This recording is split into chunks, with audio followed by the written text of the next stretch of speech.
In a small town deep in Oregon, there's a place the locals avoid mentioning, a place where human curiosity twists into something repulsive. They say those who visit never return the same, and some never return at all. This is the story of how I learned the real monsters aren't the ones locked in cages, but those who pay to watch them. The deepest deformities are invisible to the eye. And you? Where would you fit in this human zoo? The sky was heavy when I arrived in Hollow Creek, a town so insignificant it barely appeared on maps. A fine rain soaked everything with the scent of wet earth and something else, something like decay, subtle but persistent. I was just a freelance photographer chasing rumors of a human zoo, an underground attraction where people with deformities were allegedly displayed. The perfect subject for a hard-hitting exposé. The local hotel was a Victorian building with walls that seemed to breathe with the wind. The receptionist, an elderly woman with strange patches on her neck she tried to hide with a tight scarf, eyed me suspiciously when I mentioned I was in town for work. "No one comes to Hollow Creek for work," she said, handing me the room key. "Especially not after what happened with the Thorne family." I pressed her about the Thornes, but she shook her head and changed the subject. "Your room's number 27, end of the hall. The walls are thin, so try not to make noise. The other guests value their silence." Room 27 had a peculiar smell, like dead flowers. The walls were covered in faded yellow wallpaper with spiral patterns that, the longer I looked, seemed to shift subtly. Above the bed, a painting showed a man in a black suit with a smeared face, as if someone had rubbed the paint before it dried. I tried to remove it, but it was nailed firmly to the wall. That night, as I organized my notes, I heard rhythmic tapping from the wall. At first, I thought it was the guest next door, but the rhythm was too deliberate, like something trying to communicate. Tap, tap, tap, pause, tap, tap, tap. I pressed my ear to the wall, and the sound changed. It wasn't tapping anymore, but a muffled whisper, "Visit us, visit us." The voice was inhuman, neither male nor female, but a disorienting blend of multiple voices speaking in unison. The next morning I went downstairs for coffee and noticed something odd. Every local had some peculiar physical trait, not outright deformities but subtle anomalies, unusually long fingers, odd spacing between eyes, skin with strange textures. As a photographer trained to notice details, these traits leaped out at me while the locals deliberately avoided my gaze. At the diner counter, an old man in a hat watched me. When our eyes met, he grinned, revealing teeth too perfect and white for his wrinkled face. "Looking for the zoo, aren't you, Aunt?" he asked, sidling closer. "Everyone does sooner or later." "You know where it is?" I asked, trying to mask my excitement. "It's not about where, but when," he said cryptically. "The zoo only opens for those ready to be transformed." He slid a business card across the table. It was black with gold lettering that seemed to shift as I looked. Hollow Creek Human Zoo. Where humanity is revealed, open only under the new moon admission. A secret you've never told on the back was a hand-drawn map, starting at the town's central statue, a contorted figure meant to depict the founder but looking more like someone in agony. That afternoon, I visited the town library to research Hollow Creek's history. The librarian, a woman whose fingers partially fused into her palms like webbing, led me to the local history section. The books were arranged in a circular pattern, all facing inward, as if guarding something at the center. The Thorne family founded this town in 1887, she explained. The patriarch, Dr. Ambrose Thorne, was a scientist obsessed with human evolution. He believed he could improve the species. As I flipped through an old photo album, I noticed that in every group picture, there was always one figure blurred or partially obscured. When I asked the librarian about it, she said, "Some faces can't be captured on film. They already belong somewhere else." As the sun set, I noticed small changes in my own body. My fingers seemed slightly longer, and a constant tingling ran under my skin like something moving beneath it. When I looked in the public restroom mirror for a split second, my reflection seemed to smile independently of me. That's when I realized the investigation into the zoo had started long before I knew it, and I was already on display. The new moon arrived 5 days later. Following the map on the card, I walked to the statue of the town founder in the central square. Under the streetlights, the bronze figure seemed caught in perpetual motion, frozen mid-transformation. Its face shifted with each angle I viewed: agony, ecstasy, or an inhuman hunger. The map led to the abandoned part of town, where dilapidated Victorian houses clustered like crooked teeth in a rotting mouth. As I moved deeper, I noticed the streets formed a spiral pattern, converging on a partially burned mansion at the center. The Thorn Mansion, the origin of it all. A group of people walked silently in the same direction. Their eyes were fixed ahead, their steps perfectly synchronized. As I got closer, I saw their deformities were more pronounced than those of other townsfolk. Elongated necks, extra limbs subtly hidden under loose coats, eyes that never blinked. I blended in, mimicking their rhythmic gait. The entrance to the Thorn Mansion was an ornate portal carved with images of human bodies in various stages of transformation. The doors swung open automatically as we approached, revealing a dimly lit interior, bathed in yellowish light. A man in a pristine tuxedo, half his face covered by a white mask, collected tickets. When my turn came, he tilted his head at an impossible angle and whispered, "Your secret. I need your secret to enter." I hesitated. How would he know if I told a real secret? Before I could speak, he leaned closer, and I realized the mask wasn't a mask. It was his face, one half perfectly smooth, featureless. "Don't worry," he said, his voice echoing inside my skull. "Everyone lies on their first visit, but the zoo always knows the truth." I whispered a secret, something from my childhood I'd never told anyone. The man smiled, revealing teeth growing not just in his mouth, but visible through the translucent skin of his cheeks. "Welcome to the Human Deformity Zoo," he announced, handing me a booklet. "Please, no photographs of the specimens. They don't like being fixed in time." The mansion's interior had been transformed into a series of circular corridors, each leading to exhibition rooms. The booklet explained that the zoo was divided into stages of transformation, starting with minor deformities and progressing to what they called complete evolutions.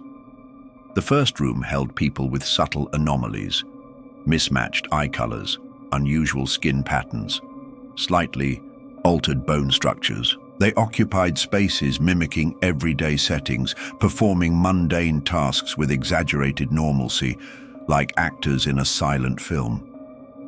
A man with hypnotic spiral patterns on his skin read a newspaper. When he noticed me watching, he slowly turned, his head. His eyes met mine, and I felt an immediate connection, like something passed from him to me. My skin began to tingle in the same spiral pattern. In the next room, the deformities grew more extreme.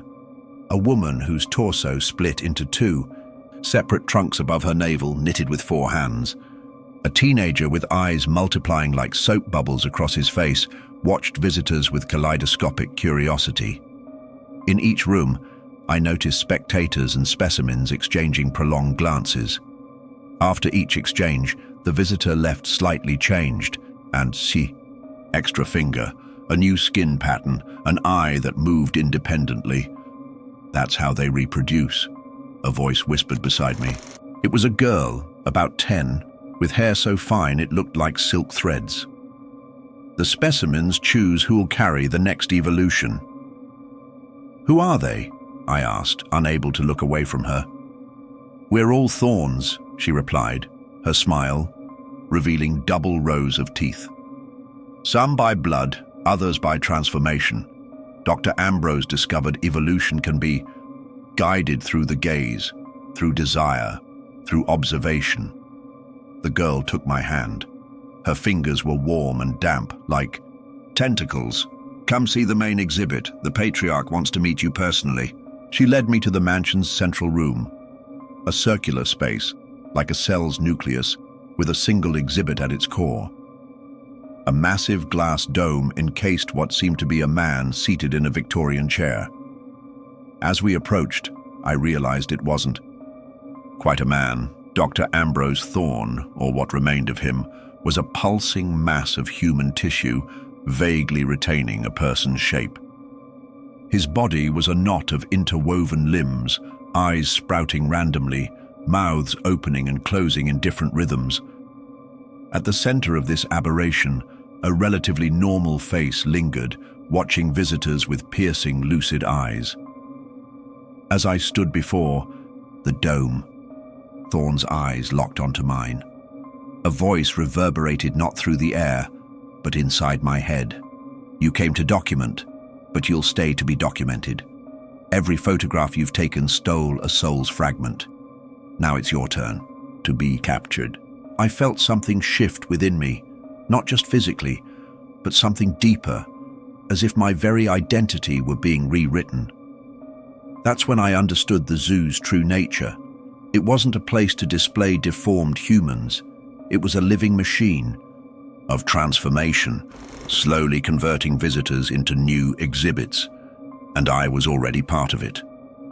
I woke up in my hotel room, drenched in sweat.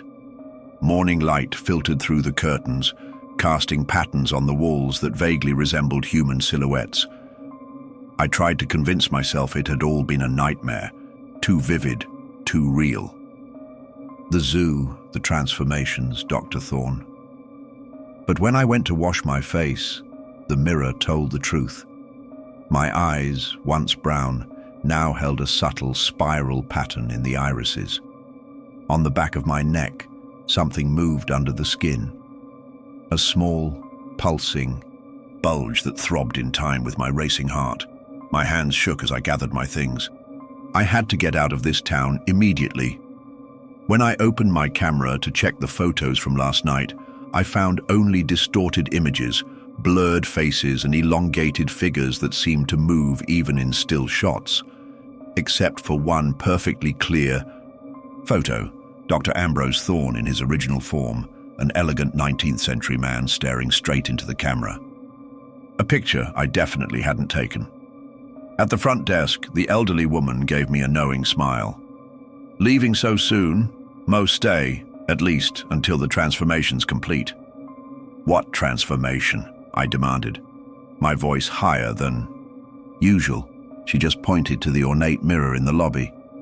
My reflection showed not only the changes in my eyes, but also a shift in my posture, shoulders slightly misaligned, neck unnaturally long.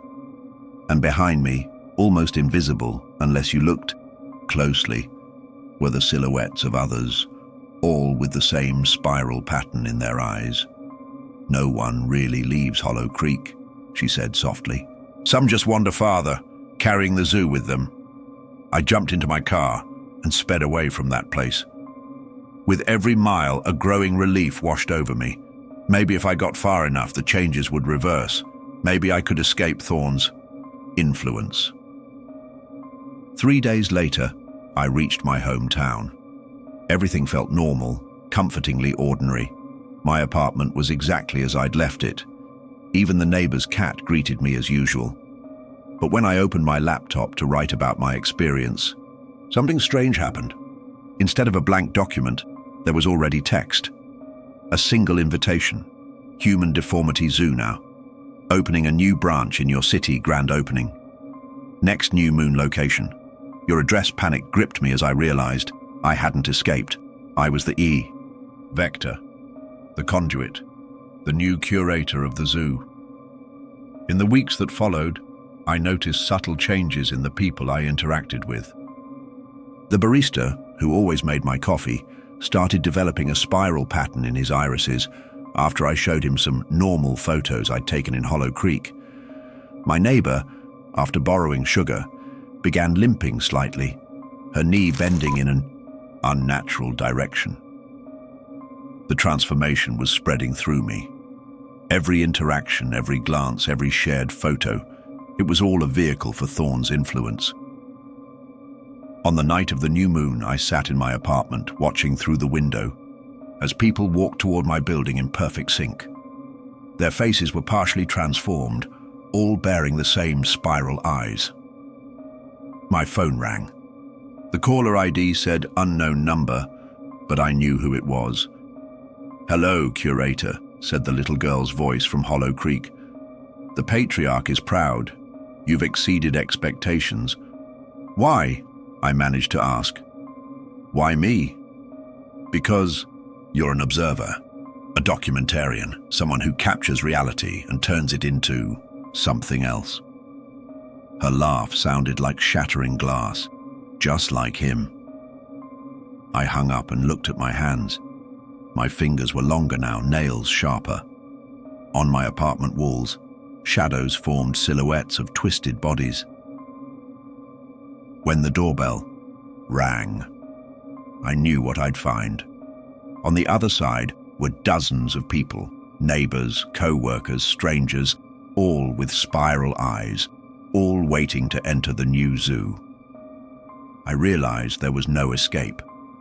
The only choice was to embrace my new role. I opened the door and greeted them with a smile that revealed teeth now growing in perfectly aligned rows. "Welcome to the show. The exhibit is just beginning." As they entered, I felt Dr. Thorne watching through my eyes, pleased with his latest, most successful expansion. The zoo wasn't just a place, it was a condition that spread, a forced evolution with no limits. The real exhibit was never the ones in cages. It was all of us, observers transformed by the act of observing. Prisoners of our own fascination with the grotesque, and now, you who've read this story to the end, maybe you feel a faint tingling in your eyes, a spiral pattern beginning to form. Don't worry, it's just the start of your transformation.